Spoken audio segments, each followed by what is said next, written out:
They were very private people and would be absolutely and completely horrified to have a proud daddy up here talking about them.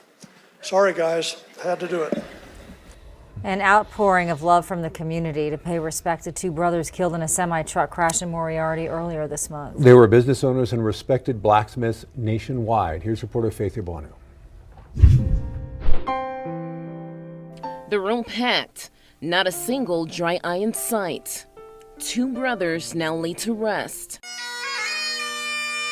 An outpouring of love, hundreds gathering in solidarity. Chad and Brad obviously affected a lot of lives. Brad and Chad Gunter, pillars of the family, now gone. Even if God, in his ultimate wisdom, told us why, then our next question would be, why? And then the next question after that would be, why? Their lives taken in an instant. A semi-truck wheeling off the highway, crashing into their blacksmith shop and school in Moriarty. And so to the Gunter family, my prayer is that God comfort your hearts and minds. When everybody goes home after this and goes back to their normal life, your life is forever changed. Masters in their craft and line of work. While owning and operating the restaurant, they had a profound and lasting influence on numerous people, including restaurant staff and regular customers. Good times shared among family, loved ones, and friends. We had the most amazing childhood memories. Brad and Chad were the most powerful men there could ever be. They were each other's everything.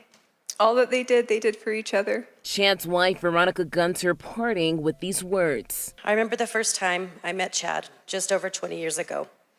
It was at Ribs, and he was in uniform, and I thought, hey, this guy is really cute.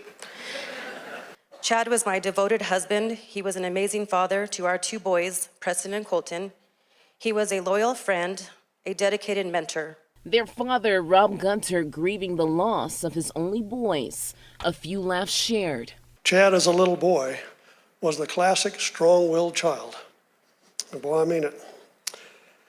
We would tell him to do something or not to do something. He'd look at us with this big smile, and he'd do it anyway.